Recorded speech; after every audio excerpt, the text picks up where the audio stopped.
Assalomu alaykum. Ko'tarilmaydigan shlagbaum mavzusiga juda ko'p bor qaytdik. Hozir ham shunaqa, ammo bu gal biz jarrohlik amaliyotini boshdan o'tkazib, jinsiy hayotni boshlaganlardan biri va boshlash arafasida turgan ikki hamyurtimiz bilan gaplashamiz. Bugungi suhbatdoshlarimizning shaxsi sir saqlanishi kerak, hattoki ovozlarini ham o'zgartirishga kelishganmiz.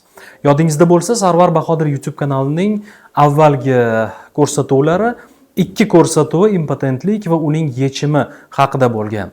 Ya'ni O'zbekistonda amalga oshirilayotgan jarrohlik amaliyoti, umuman implant o'rnatish haqida gaplashgandik. Ana shu jarrohlik amaliyotlaridan keyin hayotini qayta yo'lga qo'yganlar bugun suhbatdoshlarimiz. Assalomu alaykum, xush kelibsiz.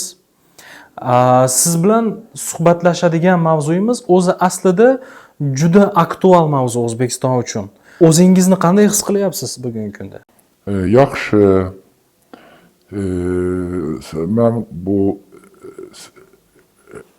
med-androlog Azam Mahmudov degan mutaxassis eshitgan edim. Yoshim katta, muammolar har xil bo'lib turardi. Bunga bu kishiga murojaat qildim. Konsultatsiya o'tdim. Shunaqa maslahat qilishdi, bunaqa qilish kerak. Men rozi bo'ldim. Operatsiya juda ham yaxshi o'tdi. Og'risiz, hech qanaqa problemasiz. Xudoga shukr, hozirgacha yaxshi 25 kun o'tdi. O'zimni yaxshi his qilyapman. Doktorning tavsiyasi bilan har xil dori-darmon o'shalari ichib turibman. Yaxshi plan bilan ketyapti bu narsa. Endi o'zi aslida bu mavzu haqida gapirish ko'pchilik uchun biroz tortinish hissini beradigan mavzuda, lekin muammoni baribir yechish kerak. Ozmi ko'pmi baribir ehtiyoj sezadigan insonlar bor shu amaliyotni qilishga. Juda ko'pchilikning sabablari turlicha. Mana yuqorida aytib o'tdingiz, yoshim katta va ba'zida savol tug'iladi, savol yozishadi, yoshi katta odam uchun nimaga kerak bu narsa degan. Ularga qanday javob qaytarasiz? Bu narsa nima deyishim mumkin? Sog'lomlikqa yaxshi. Bu birinchidan. Ikkinchi, insonga yoshi qaramasdan baribir duh beradi. Men shunga nimadan men shu ishga rozi bo'lganman. Demak, hozir muammoni bartaraf etish bosqichi ma'lum jarayonlari o'tdi. Jarayon hammasi o'tdi. Hali o'zingiz istagan hayotga kirishga erta. Erta. 40 kun nimasi bor ekan, vaqt bor ekan, shunga 40 kun doktorning tavsiyasi bilan og'ir ish yo bir har holda ba'zi nimalarni qilish mumkin emas. Shunga men rioya qilyapman. Doktorning tavsiyasi yozgan predpisoniyasi bilan yaxshi o'tyapti. Bu narsa yaxshi. Mana shu muammoni yuzaga kelish sabablari haqida hech gaplashdingizmi bemor bilan? O'zingizda nima sabablar bo'lgan bo'lishi mumkin deb o'ylaysiz? Yo yosh bilan bog'liq bo'lganmi bu? Yosh bilan bog'liq menda. Yosh bilan bog'liq. U nima deydi? O Viagraga o'xshagan tabletka bu nima qilganman birki. O yurakka og'irlik qilgan. Shunga maslahatlashim bilan shunga kelgan edim konsultatsiyaga. Shu kishi ham yaxshi, qo'li yengil, hech qanaqa og'riq problemasiz. Operatsiya o'tdi, yaxshi hozir. O'zimni yaxshi his qilyapman. Juda ko'pchilik bu noqulay bo'lsa kerak, implantni joylashuvi qanaqa bo'ladi deb savol berishadi-da. Ularga qanday javob qaytarasiz? Endi har xil to'g'ri, endi biz O'zbekistonning andishalari har xil bo'lishi mumkin bu. Lekin kerakli kimga desam men aytaman, insonda odamzod qanaqadir duh bo'ladi, o'zini yaxshi his qiladi, kayfiyati yaxshi, tavsiya qilaman. Agar nima bo'lsa, borib murojaat qilishsin. Kiyim ichida turishi, uni joylashuvi xalaqit qiladi deganlarga qanaqa javob qaytarasiz? Hali bir narsa men sezmaganman, to'g'risi. 25 kun ichida sezilmadi. Bu bir noqulaylik sezmaganman. Demak, siz Azamjon aka haqida odamlardan eshitib keldingizmi yoki qandaydir bir manzil topib keldingizmi? Nimaga man to'g'risi internet orqali. Menimcha sizning передача ha o'shani nima qilib o'zim keldim to'g'ridan to'g'ri yoniga konsultatsiya. Ba'zi insonlar bor, hayotidagi og'ir musibatlari sabab yaqinlaridan ayriladi. Ba'zi insonlar bor, turmushini boshqa yangi hayot bilan davom ettirishga majbur bo'lib qolishadi. Bunaqa istoriyani boshdan kechirayotganlar ham ehtiyoj sezarkan ko'p holatlarda bunaqa vaziyatlarga. Hech shunday insonlar bilan gaplashib ko'rdingizmi? Shunaqa insonlar uchrashib turadi. Endi bu nimadan keyin, bu men operatsiyadan keyin men o'zi maslahat qilaman, kim uchrashsa tanish yaqinlarga bu o'zimning tavsiyamni beraman. Ishonchli joy borligini aytaman. Men shunaqa bo'lish kerak. Rahmat, shunchalik kelib muammoga yechim istab yurganlarga yo'l ko'rsatishda hissador bo'lganingiz uchun, fikrlaringiz uchun rahmat. Xorazmdanmisiz deyman? Xorazmdanmisiz? Ha. Xorazmdan kelib qildirdingizmi amaliyot? Yo'q, men Toshkentda turaman. Ha, shu yerda turasizmi? Yaxshi his qilyapsizmi o'zingizni? Muammo bo'lmasa bo'ldi. Ko'pchilik anaqa deydi-da, salbiy ta'siri bor, nimadir kelgan, qiyin bo'lsa kerak degan xulosa bilan. Shunaqa endi. Hali menda bir muammo yo'q. Hammasi plan bilan ketyapti. Oxirigacha shunaqa bo'lsa iloyim. Og'riq hech qanaqa yo'q. Bir-ikki kun baribir operatsiya bir-ikki kun bo'lib turadi, unaqa. U ham dori darmonlarni aytishdi, men hammasini nima qildim. Hozircha hech qanaqa problema yo'q. Yoshingiz nechida sir bo'lmasa? Yoshim 77. Zo'r. 77 yoshda ham duxum baland bo'lib yuray debsizlar. Bu nima? Yo, hayot majbur qildimi nimadir? Vaziyatlar bo'ldimi? Yo'q, nimadan emas. Endi hayot bu, yashash kerak. Nima bo'lish kerak bu baribir. Hayot davom etishi kerak. Davom etishi kerak.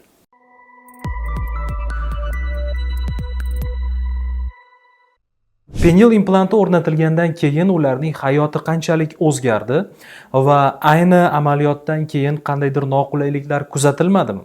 Ularning o'zidan tinglab olinadigan informatsiyalar nazarimizda siz uchun ham asqotadi. Penil implantlarini o'rnatishga ehtiyoj sezadiganlar ko'p. Shuning uchun bu mavzuni ochiqlashda yordam berayotganingizdan xursandmiz va kelib intervyu berishga rozi bo'lganingizdan ham xursandmiz. Bu muammo sizda qachon paydo bo'ldi? Qaysi voqeadan keyin yoki qaysi vaziyatdan keyin? Endi hozir eslash qiyin. Ancha oldin. Bu muammo ancha oldin bor. Taxminan necha yillarga borib qadaladi? 40 yosh atrofida. 40 yosh atrofida shu muammo boshlangan demak. Ha, bu ochiqdan ochiq boshlangan. Unga ta'sir etgan omillar haqida bilmaysiz. Endi omillar standart. Stress, biznes. Ko'proq stress. Ish va biznes bilan bog'liq stresslar. Естественно, yana spirtnoy. Spirtli ichimliklar. Ko'p bo'lmasa ham bordi. Demak, u bilan bog'liq vaziyatlarni juda ko'pchilik inkor etadi-da. Spirtnoy ichganlarni shunchasi yuribdi, mana nimadir va hokazo. Demak, ularga siz yo'q deb ayta olasiz. Men ularga yo'q deb ayta olmayman. Bu narsa individual narsa. Men shuni ko'ryapman. Shu sostavlayishi ham bor. Stress, anaqa majburiyatlar, orzu umidlar ushalmayotgani, bu hamma narsasi bari davleniya qiladi-da. Miyaga. Plus yana endi agar o'zi tegi fundament yo'q bo'lsa, unda nima deydi? Bo'ladi potensial katta insonlar. Ularga ozgina spirtnoy bilinmasligi mumkin. Ozgina stress bilinmasligi mumkin. Individualniy ko'p bu narsa. Hozir endi tushunyapmiz buni. Hozir necha yoshdasiz? Ko'p yoshdaman. Keling, individualizatsiya qilmaylik. Yo'q, uni ekran uchun emas, efir uchun emas, o'zim uchun bilib olsam. Ha, 60 yoshda. Demak, o'sha 40 yosh avvalida boshlangan jarayonlar bir necha yildan beri sizda kuzatilgan, hech qanaqa dori-darmon foyda bermagan shu. Yo'q, dori-darmon boshida yordam beradi. Shuning uchun bu aptechniy biznes yaxshi rivojlangan. Lekin borgan sari har gal nima deydi, bu gal yordam beradimi, yo'qmi degan savol ko'payadi.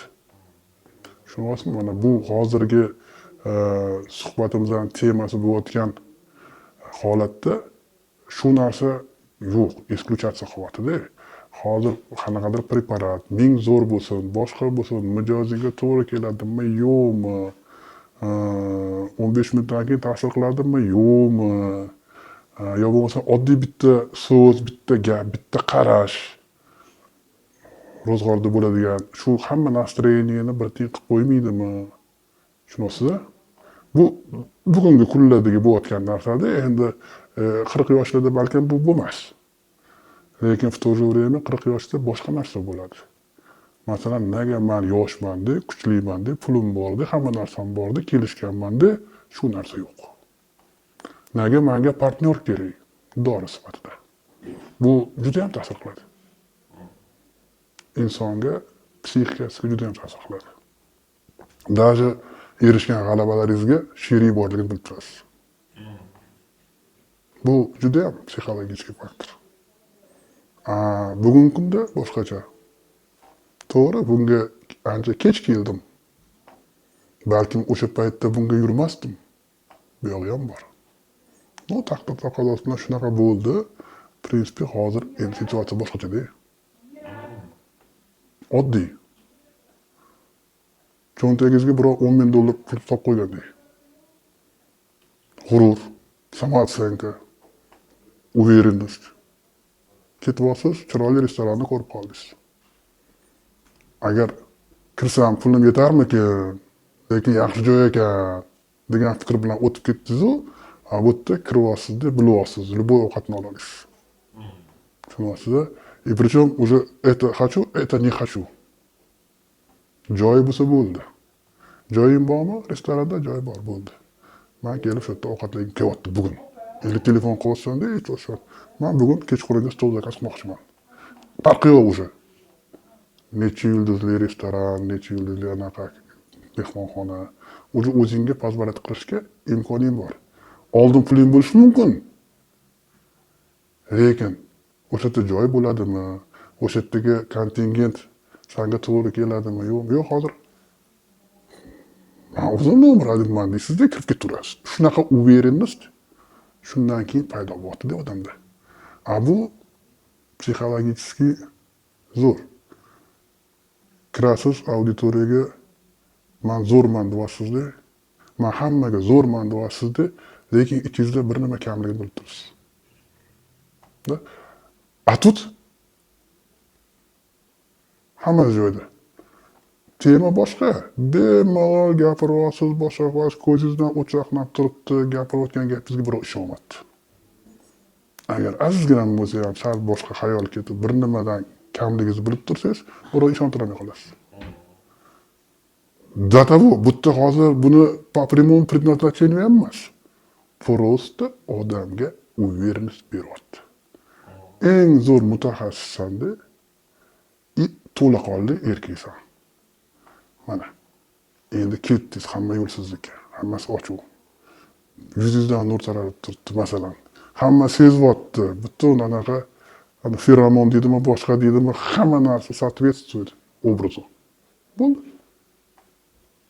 Нормально. Oilada ham shu. Bugun osh bo'lmay qoldi, bugun Moskvaga ekan, ha mayli, bo'lmasa nega osh bo'lmadi bugun? Bemalol. Uveriniz borda. Bu yerda hozir bilmayman, sizlarni formatingizga to'g'ri keladimi bu gaplar, yo'qmi? Endi tema shunaqada-ku. Bu yerda baribir ikkita shaxsni qarama-qarshi jinsli shaxsni munosabat haqida-da bu. Hammadan qizig'i, hamma narsa sir bo'lganda ham o'zingizni shu yerda uverin bilsangiz, aniqda jamiyatda ham o'zingizni bemalol tetik qilasiz-da. His qilasiz. Sportsmen bo'lsangiz, o'sha sportchilar ichida ham o'zingizni uverinsiz. Yozuvchi bo'lsangiz, o'shalarning ichida ham uverinsiz. Yozgan she'ringizni o'zingiz yeta olmasangiz, qiziqdi, yolg'onda, to'g'rimi? Ha, muhabbat haqida yozsangiz, O'zingiz muhabbat nimaligini berasiz. bilmasangiz. Ha. To'g'rimi? 5 minutdan keyin nima bo'ladi? Haligi dori yordam beradimi, yo'qmi? Настроением buzilib qolsa nima bo'ladi? Hech narsa yo'q. Jarrohlik amaliyoti qachon o'tkazildi? Bu yil Bu yil bo'ldi. примерно 8 oy.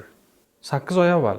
Demak, shifokor bilan gaplashganimizda aytishdi, 40 kundan keyin hayotni boshlash mumkin deb. Bu ham individual bo'lsa kerak. Menda ozgina 1-2 kun qo'shildi. O ham o'zimni fiziologiyamdan. No, o'sha period o'tgandan keyin shunaqa ozgina noqulaylik bo'ladi. Endi birovga bilintirgisi kelmaydi. Lekin cho'ntagingda o'sha haligi $10,000 borligi hammaga ko'rinib turadi. Uverinsan, o'sha anaqasan. Bir nima o'zgarganini sen aytmaysan. Bir nima o'zgargan, hamma qiziq. Endi o'rnimi yo'qmi? Partnyor bilmayapti. Eng zo'ri partnyor bilmayapti. Hattoki shu darajada. Shu darajada. Nima dori ichding deyish mumkin, lekin nima qilding demayapti. Настолько yaxshi. Effektivni и tabiiy. Effektivni tabiiy, endi o'zingiz ko'chaga chiqib olib hammaga dars olmasangiz, естественно. Jarrohlik amaliyotigacha baribir ikkilanish bo'lgandir sizda ham. Qanaqa o'zi bu yordam beradimi? Yo'q. Men shunaqa odamman, agar shu muammoni hal qilish kerak bo'lsa, hal qilaman. Ne только o'zimga nisbatan, birovlarga nisbatan ham, biznesda ham, professiyamda ham shunaqa. Shuni hal qilish kerak, bo'ldi, hal qilish kerak. Ha, demak, Men qat'iyroqman. mayli majburman endi deb qilmagansiz. Yo'q. Bu yerda perspektiva qanaqaligini bilganman. Va mutaxassisni qayerdan topib kelgansiz? Случайность. Случайность. Taqdir taqozosi bilan. Shuni o'zi menga yana doполнительный kuch bergan. Men shuni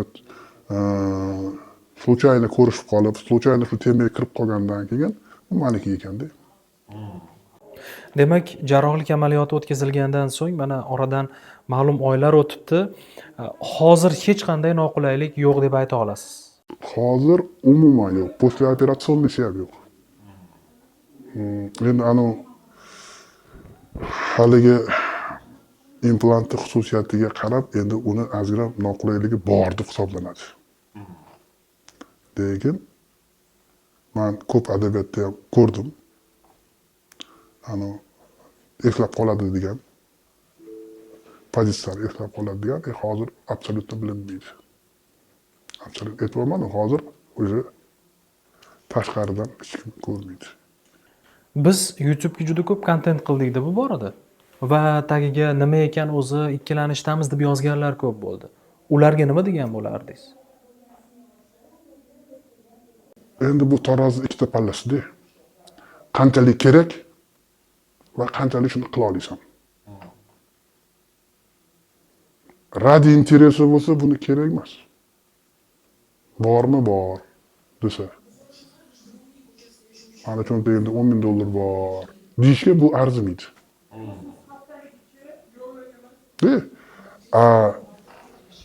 Shunga ehtiyoj bor bo'lsa, hayot shun bilan bo'lsa, shu uverni senga yana bir nima bersa, atrofingdagilarga yana bir nima bersa, положительный. Unda stoит. Nimaga? Mana amaliyotdan keyin nimaga qoshini tersa bo'ladi? Nega sochini tersa bo'ladi? Nega tishimizdan implant qo'yib olamiz? Nega buni qilib bo'lmaydi? Haqli savol, o'rinli savol. Yo'q, ayollarda bundan ham ko'p jarrohlik operatsiyalari bo'ladi. Gapirib o'tirmaymiz. To'g'rimi? Bu bilan ularni majruh yoki boshqa narsa demaymiz-ku, naborot. Voskashаться qilamiz. To'g'rimi? O'zim o'rnida. Chiroyli bo'lsa, vaqti me'yorida bo'lsa, to'g'rimi? Albatta. Shunaqa uni ustiga haligi chiroy unga uvernis berib tursa, undan ko'ra ko'zingizga yoqadi. sizni xursand qiladi. Nimaga erkakda shu narsa bo'lishi kerak emas? Biz уже o'rganib qoldik-ku, erkaklar sochini bo'yayapti. To'g'rimi? Pirsing taqayotganlar bor. O'zimizda mahalliy erkaklar bor. Bu nimaga? Почему бы нет? Agar ozgina yana ko'proq erkak bo'lsa. Shunaqa pozitsiyadan. To bu amaliyotdan keyin. Demak, bugungi hayotingizdan to'laqonli mamnunsiz har jihatdan deb bemalol aytishimiz mumkin. Bir nima faqatgina valnovat qilgandi. Aeroport yana bir joylarda o'tayotganda ramkada apparat jiringlab ketmaydimi so'ragan. Detektor. Bitta savol berganman. Apparat jiringlaydimi deb yo'q degan. Yo'q degan. Tekshirib ko'rmadik. Endi hazilga olsak. Masalan, endi mamlaqa nima deydi? O'zi tabiatan yaxshilik kelsa sakrab xursand bo'lmayman. Счастье любит тишину. Bugungi kunda masalan shu narsa bor, mana ko'nglimni ko'tarib turibdi. Lekin bu bugun menga просто konfidensiallikda juda ham qattiq va'da qilishgan uchun keldim. Va'damizga sodiq. Birov bilmaydi.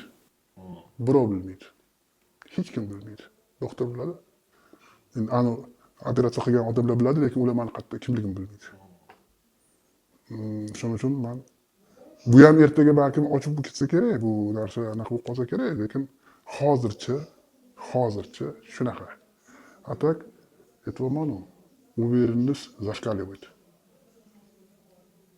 Lekin hayot boshqacha ekan. Mana bitta ko'paysa, mana bitta kamayarkanda baribir bir nimalar bo'lar ekan. O'ziga yarasha Past balandliklar, ha? Da, bir nimani ko'paytirsangiz, bir nimani kamaytirar ekan, balansga olib kelib qo'yar ekan-u. Lekin baribir shu narsa borligi men xursandman.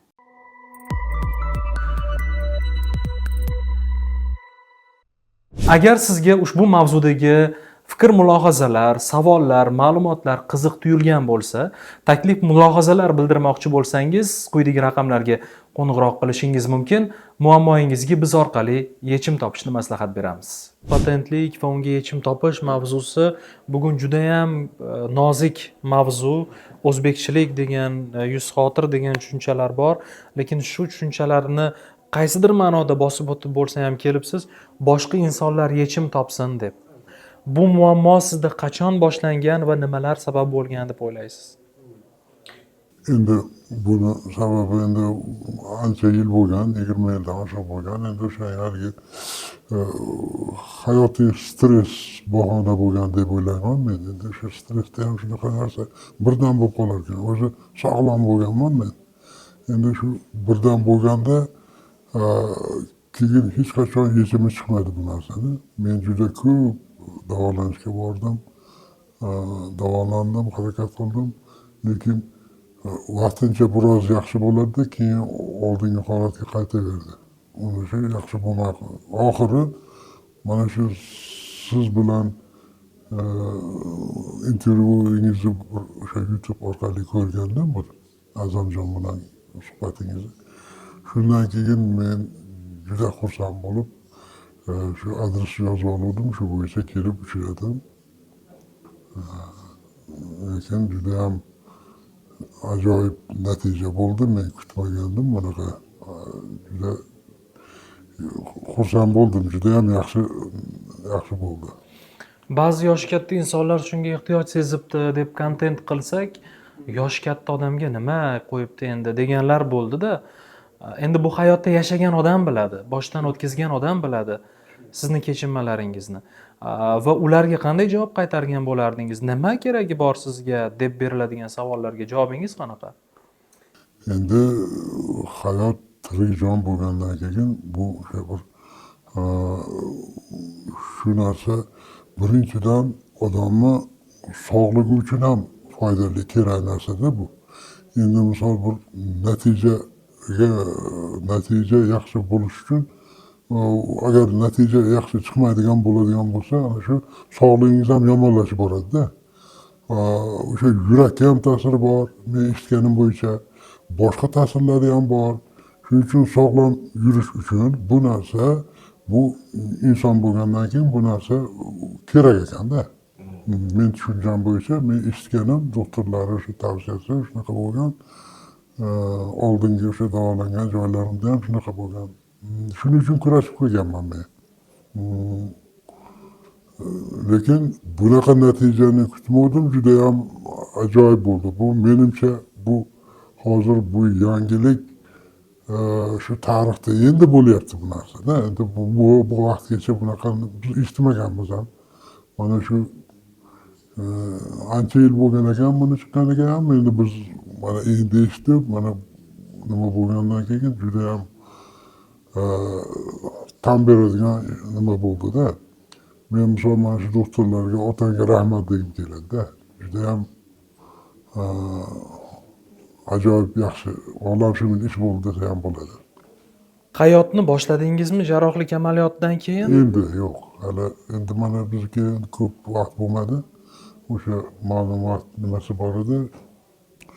Shu endi mana 5-6 kun qoldi xolos o'sha belgilangan kunga. Ba'zi insonlar holat yaxshi. Aha, demak jarrohlik amaliyotidan keyingi bezovtagarchiliklar ham o'tib ketdi. O'tib ketdi ular. Noqulayliklar yo'q. Yo'q, noqulaylik. Endi boshda oldin bo'lgan o'sha haligi yangi vaqtida, keyin o'sha hammasi yaxshi bo'lib ketdi. Peshob ajratishda hech qanaqa Yo'q, hech qanday peshob ajratishda muammo bo'lmadi. O'sha birinchi kundan boshlab o'sha oldingi holatdagiday chiqib kelaverdi. Yaxshi. juda ko'p yoshi katta insonlar bilan ham o'zim ham gaplashdimda, endi kadrda bo'lmasa ham kadrda. To'g'ri. Hayotiy sinovlar ham ularni majbur qilgan bu amaliyotni bajarishga. Ya'ni turmush o'rtog'i olamdan o'tgan, yangi hayot boshlashi kerak va mana shu jarayonda bu hayotning asosiy qismi unga kerak bo'lib qoladi. Shunday jarayonlar va bunaqa hikoyali insonlar haqida eshitganmisiz siz ham? Atrofingizda qancha maslakdoshingiz bo'lgan va ularga ham tavsiya etyapsizmi? Men endi katta yoshdagilar endi to'g'ri eshitganman unaqa haligi noqulay holat, endi qani haligi o'sha bir turmush tarzi misol nima deydi, mukammal bo'lgan yaxshida inson bo'lgandan keyin. Endi men bilganim mana shu yoshlarda ko'p eshitdim, ko'rdim, o'sha haligi ajrashib ketayotgan oilalar, boshqalarni ham ko'rdim misol, o'sha o'zimizda ham bo'ldi. Demak, bu narsa baribir tirik insonga bu kerakli narsa-da endi, busiz iloji yo'q. Va qo'rqmasdan tavsiya qila olasiz bu amaliyotni. Yo, tavsiya qilaman, chunki bu eng avvalo sog'liqqa anchagina foydasi bo'ladi. Mana shu haligi ko'proq yurak urish faoliyatiga yaxshi bo'ladi, yaxshi ta'sir ko'rsatadi deyishyapti. Men shunga ishonaman shunga. Demak, uzoq bir haftadan so'ng o'zingiz kutgan hayotda yashashni boshlaysiz va bu jarayonlarga tayyorsiz. Nasib etsa, hozir jarrohlik amaliyoti va undan keyingi reabilitatsiya ko'ngildagidek o'tdi desak Yaxshi, juda yaxshi. Xush kelibsiz, rahmat fikrlar uchun. Rahmat, sog' bo'linglar, salomat bo'linglar hammaga.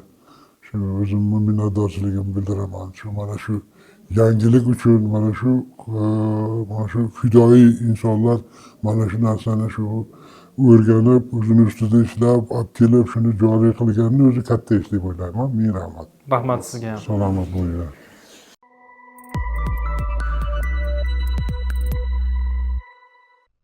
Azamjon aka, assalomu alaykum. Assalomu alaykum. Va nihoyat mana natijalarni sarhisob qiladigan paytga ham kelibmiz. Bugun suhbatlashadigan bemorlarimizni uchalasi ham shu penil implantni o'rnatib, biri hayotga kirishgan, ikkisi tayyorgarlik jarayonida. Implantdan avvalgi va hozirgi hayot haqida ularni o'zi gapirib beradi. Siz umumiy tushuncha bersangiz, hayot qanchalik o'zgarishi to'g'risida. Albatta. Demak, haqiqatan ham ko'rsatuvimizdan bir maqsad ham shundan iborat edi. Sizga shunday taklif bilan chiqishimizdan maqsad ham sababi Kundalik tajribada shu narsaga uchraymizki, jinsiy zaiflikning eng og'ir turi bilan aziyat chekib kelayotgan bemorlar yechim nimadaligini endilikda nazariy jihatdan bilishsa-da, lekin unga qaror qilishga o'ylanib turishadi. Haqiqatan ham ularni tushunsa bo'ladi. Ya'ni ularda operatsiyadan avvalgi holatda qanday bo'lar ekan yoki aldanib qolmasmikinman degan fikrlar ham bo'ladi. Negaki afsuski shu narsani ko'p guvohi bo'lamiz. Ko'pchilik bemorlar bizga kelgunga qadar juda ham ko'p kerakmas ishlarni, ya'ni kerakmas dori tabletkalarni qabul qilaverishgan, naf bermasa-da yana takroran qabul qilishgan va natijada umuman barcha shifokorlarga nisbatan ulardagi ishonch yo'qolib qoladi. Aslini olganda unday emas. To'g'ri yo'l doimo bitta. Shu faqatgina shu to'g'ri bosqichlar bilan o'tish kerak xolos. Bizga kelganlarda ham biz ularga tushuntiramiz. Demak, oldindan operatsiya bo'ladigan holat bo'lsa, uni ham to'g'ri tushuntiriladi. Negaki bu juda ham muhim. Shifokor tarafidan to'g'ri va aniq tashxis qo'yilishi. Chunki bemorni tabletka yoki dori, boshqa dori vositalari bilan jarrohlik usulisiz davolash mumkin bo'lgan holatda jarrohlik amaliyotini taklif etish bu bemor haqiga xiyonat deb bilamiz. Va aksincha, jarrohlik amaliyotisiz ish bitmaydigan holat bo'lsa-yu, lekin unga ta'sir qilmaydigan dorilarni berish natijasida ikkalasini, bemorni ham shifokorni vaqti ketadi. Undan tashqari bemor ko'proq aziyat chekadi, uni vaqti hamda mablag'i ketadi va shunga yarasha natija olmagandan keyin u ruhiy bosimga uchrab, ishonchsizlikka yuzlanib kelaveradi. Bunaqa holatlarda o'sha birinchi qadam qo'ygungacha, ya'ni operatsiya taklif etilgan bo'lsa, demak shu operatsiyaga. Unda yana bir holatga uchraymiz.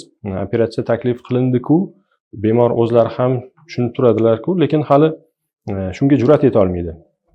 Va bizdan ko'p so'rashadi, boshqa bir bemorga operatsiya o'tkazgan bemorlaringizni telefon raqamini yoki ular bilan yuzlashtirib bera olasizmi? Biz ular bilan suhbat qilsak bo'ladimi? Degan ma'noda ularni bemor sifatida tushunish mumkin, ammo bizni kasbimiz shuni talab etadi, ya'ni maxfiylikni saqlash kerak. Bemorga hattoki aka, uka sizga ko'rigingizga qabulga, shunday androlog qabuliga keladigan bo'lsa, biz akani ukaga, ukadagi sirni akaga aytmaymiz. Kabinetdan tashqari holatda o'zligi gaplashsa, bu ularning o'zligi masala. Doim shunday deb aytamiz. Va bu bemorlarda ham xuddi shunday. Shuning uchun o'ylaymizki, manfaatli bo'ladi. Shifokor bir tarafdan aytishi, ikkinchi tarafdan shu narsani haqiqatan boshidan kechirgan odam, operatsiya bo'lib o'tgan odam, operatsiyadan keyingi, ya'ni bu jarrohlik amaliyotidan keyingi hayot haqidagi so'zlarni o'zlaridan to'g'ridan-to'g'ri eshitish. O'ylaymanki, kuzatuvchilarimizda ham va ayniqsa bunday aziyatga, bunday demak muammodan aziyat chekib yurgan bemorlardagi tibbiy ongni yanada bir bosqichga rivojlanishiga xizmat qiladi. Jarrohlik amaliyoti o'tdi ham deylik, jinsiy hayot qachon boshlanishi kerak? Odatda, demak, xalqaro protokollar bor bu masalada. 30-40 kun muddat ichida tavsiya etiladi. Biz shunga amal qilamiz. Jarrohlik amaliyoti o'tgandan so'ng 40 kundan keyin jinsiy aloqaga qo'shilish mumkin deb tavsiya beramiz. Oraliq masofasicha kunlik. Uni ahamiyati bormi? Implantdan keyin kamroq bo'lish kerak, ko'proq bo'lish kerak degan. Albatta, undagi jinsiy aloqalar martasini nazarda tutyapsiz demak. Jinsiy aloqalar martasini bu yoqda bemor uchun juda ham quvonchli.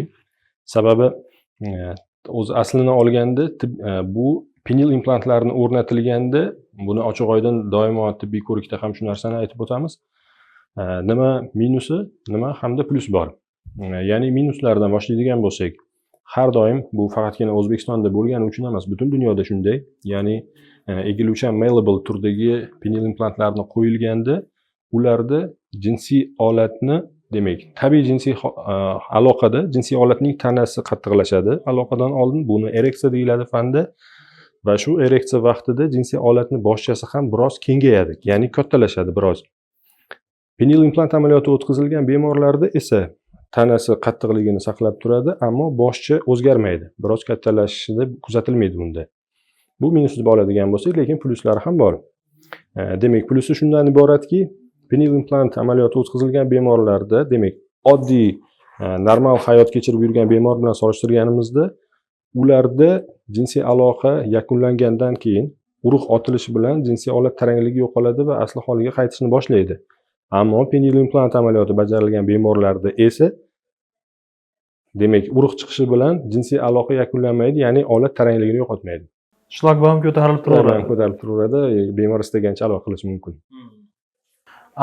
Kunlik me'yorchi, masalan, aytiladi 3 kunda, 4 kunda yoki har kuni, yana yaqinda chiqdi, har kuni payshanba bo'lishi kerak degan gap. Bu implantdan keyin qanaqa? Implantdan keyin bemor istagiga bog'liq. Ya'ni undagi u juftlikning istagiga bog'liq. Hech qanaqa bu borada cheklov yo'q. Endi biznikilar yaxshi ko'radigan bitta so'z bor, garantiya. Implantni o'rnatib qo'ydingiz. Bu necha yilga chidab berishi mumkin? 15 yil, 20 yil qancha? Demak, bunday savolga demak esingizda bor, ilk ko'rsatuvimizda aytganmiz, bu aslida bu amaliyotlar ancha oldin O'zbekistonga kirib kelgan, lekin bunday ommaga ma'lum emas edi. U vaqtlari biz 2011-yil men magistraturani yakunlagan bo'lsam, shu magistratura vaqtida ham ko'rardik bu amaliyotlarni, ammo boshqacha implant ishlatilar edi. Ya'ni qayrilmaydigan, to'g'ri turadigan implant ishlatilardi.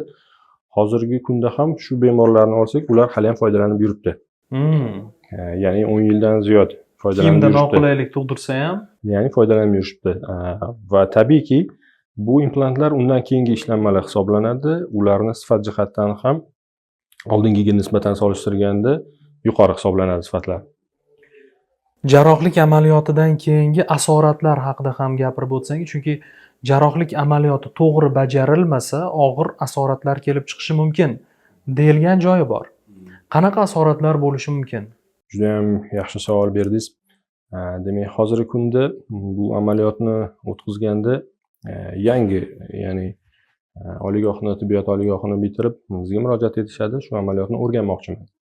Telefon orqali yoki boshqa holatlarda amaliyotda ishtirok etmoqchi bo'lishadi, ko'rishadi. Men o'rganib bo'ldim deb bilishadi. Aslini olganda bu oddiy jarayon emas. Juda ham murakkab jarayon. Bemorni tayyorlash operatsiya vaqti va operatsiyadan keyingi holatda uni kuzatuvi, ya'ni bularni to'liq mukammal shifokor o'z tarafidan egalash kerak. Ya'ni shu a'zo va bu a'zo bilan bog'liq ma'lumotlar haqida to'liq fikrga va to'liq bilimga ega bo'lish kerak. Undan so'nggina uni har bir qadamlari o'ylaymizki muvaffaqiyatli bitadi. Endi Aslida penil implantlarni o'rnatish, nima, qanaqa, qayerda degan savollarga Sarvar Bahodir YouTube kanalining avvalgi ko'rsatuvlarida javob berganmiz. Bugun bemorlar bilan mana yuqorida gaplashdik, suhbatlashdik, ular fikrlarini aytib o'tishdi va biz natijalarni ko'rsatgimiz keldi va juda ham o'rnida bo'ldi deb hisoblaymiz. Agar penil implant bilan bog'liq savollaringiz bo'lsa, avvalgi kontentlarni ko'ring. Hozir yana o savollarni takrorlab o'tirishdan foyda yo'q, menimcha. Va bugungi suhbat uchun sizga ham rahmat. Sizga ham rahmat. Shu o'rinda bemorlarga yuzlanib aytmoqchi edikki, agardaki siz jinsiy zaiflikning eng og'ir turi bilan uchragan bo'lsangiz, ya'ni odatda bunga kimlar uchraydi? Qandli diabet bilan aziyat chekayotgan bemorlarning aksariyati, yuqori qon bosimli bemorlar, tana vaznini nazorat qilmaydigan bemorlar, yurak qon tomir xastaliklari bilan chalingan bemorlar va insult o'tkazgan bemorlar yoki infarkt o'tkazgan bemorlar bo'lishi mumkin va aksariyati prostata bezida qandaydir jarrohlik amaliyotini o'tkazgan bemorlarning aksariyati ya'ni jinsiy zaiflikning eng og'ir turiga uchraydilar. Bunday holatda ikkilanmasdan yechimga yurish mumkin. Hozirda tibbiyot rivojlangan va bunga yechim bor. Bunday holatda oltin standart bo'lib penil implant amaliyoti hisoblanadi. Salomat yuraylik. Albatta. Rahmat, xush kelibsiz.